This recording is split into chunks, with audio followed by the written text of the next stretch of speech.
Continuing our journey with functions, we are already now familiar with what we mean by a function as an input-output operator, and we also know how to find the value of a given function for any kind of an input. It could be a number, it could be an expression. So continuing that journey, and now we want to move towards recursive or iterative functions. The terms might be complicated, the idea is very simple. When you apply the function on the function itself, that is called a recursive or iterative function. Or better still, instead of the input x, if you put the function itself, so you're applying the function on the function itself, so the recursion, and that's why I call it the recursive function. And we have looked at this kind of an example earlier, simply while discussing the composite function. We have looked at g of f or f of g. So this is nothing but f of x. So I want to figure out the value of this expression, let's say. So let's start our journey with that. I want to find f of x. I look at f of x, I know it is equal to x cube. So instead of this, can I put a x cube here? Yes, that should not be too much of a problem. And now I'm finding f of x cube. If I were to find f of 5, what would that mean? What is it that we have learned in our basic session? That instead of x, I'll put a 5 and I'll get a 5 cube, right? So that replacement idea.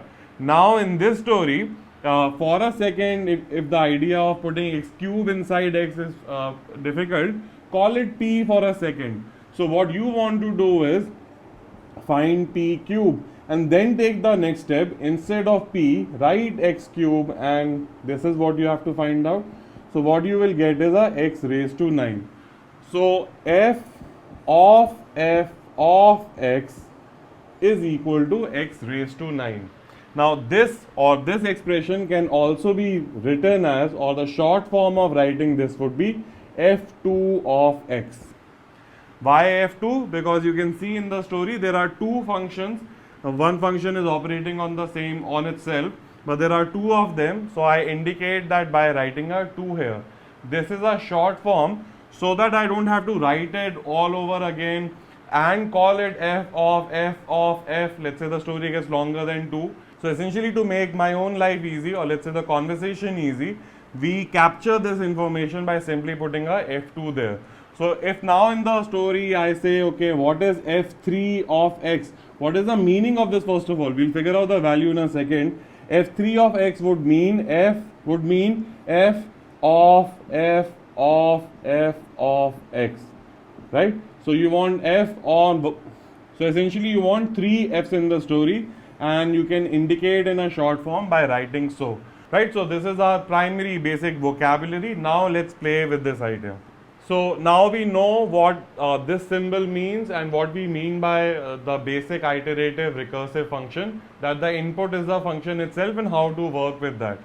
So we have already figured out the value of f2 for this expression, and now the question is figure out the value of f3. So how do I go about doing that? So let me go for my basic definition again. What did this mean? It meant f of x, right? 3 f operators. But this thing inside the big brackets, keep the big f out, is nothing but f2 of x, right? f of x is nothing but f2 of x. So that's the only replacement I'm doing. And I have figured out f2 of x. I know it is going to be x raised to 9. So follow the story. Instead of f3x, can I rewrite this as f of f2 of x, right? Whatever I've done there. And now instead of this f2 of x, can I put a x raised to 9? And what does this mean? F raised to x means x cube. That means wherever there is x in the story, put a x raised to 9. So the final output would be x raised to 9 raised to 3, and your output would be x raised to 27. So as of now, we are just applying the function on the function, then applying another function on top of that. That is a very basic game.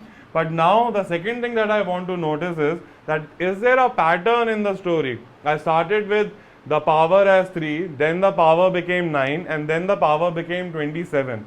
The direction that I'm going for is, if I asked you to find f15 of x, do I have to run this process 15 times, or can I use a pattern from this story and get to this point faster, right? So again, just playing with the basic idea, we know the function is an input output game. F of 5 means instead of x put 5. F of x means instead of x put fx, right? Play that game. And beyond that, I'm also noticing that if I go for a higher value of iteration, the number of functions is very, very high. I cannot do it manually, or I should not do it manually, and perhaps look for the pattern involved, and that's what I'm going to do next. So is there a pattern in the story? Also, can I call this f of also can I call this f1x, this is f2x, this is f3x, so that I can connect all the numbers together. So if I look at this story, this is 3 raised to 1. There is a 1 here and there is a 1 here. If I look at this story, instead of a 9, if I rewrite this as a 3 square, there is a 2 here, there is a 2 here. This 27, if I can rewrite this as 3 cube, there is a 3 here and 3 here. So if I say, can you guess what would be f4 of x? I can try and build the story. I know there is going to be an x. I know there is going to be a power of 3. What is that is, and that is going to be raised to 4. So this is going to be my answer. This one I can open up. 3 raised to 4 is going to give you an 81. But even 3 raised to 4 is fine. So now can I generalize? Can I say fn for any number? The form would be x raised to 3 and the 3 is raised to an n. So now using this form, if I say, okay, what is f99? So I hope you're getting the essential point. This example is not very important. I'm assuming everybody is able to take the basic F2, F3 level of step. Then it's about finding the pattern involved in this story, and it will change according to each function. So this 3 story is not very important. The knowledge of the game, or how I have to figure, or how such stories have to be figured out, is the more important point.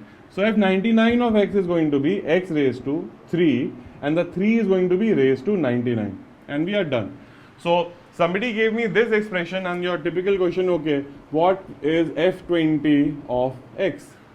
So how will my process go? I will figure out a couple of steps, and then I will try and find a pattern in those steps, and then I'll use this pattern to finally jump to this position. Obviously, I'm not going to do f on f 120 times as such. So now let me go for the formal interpretation, that if I'm thinking of fn of x, it is going to be equal to f of fn minus 1 of x. Right, so normally we start with the formal definitions, but the problem with definitions is this presence of n and me not being able to see the process very clearly. But now you have already seen the process. So for example, and we already used it, the idea in action. If I'm thinking of f3 of x, it is nothing but, notice the process, f of f2 of x. Notice n and n minus 1, 3 minus 1 is going to give you a 2. So a commonsensical level idea, formally expressed so, and this is true for any iterative function, right? The f of n of any number is going to be f of n minus 1, right? One number lower than that. So this is my general definition for any iterative or recursive function story. And if we reach this definition after a couple of examples, we see that okay, this is nothing but a commonsensical level idea.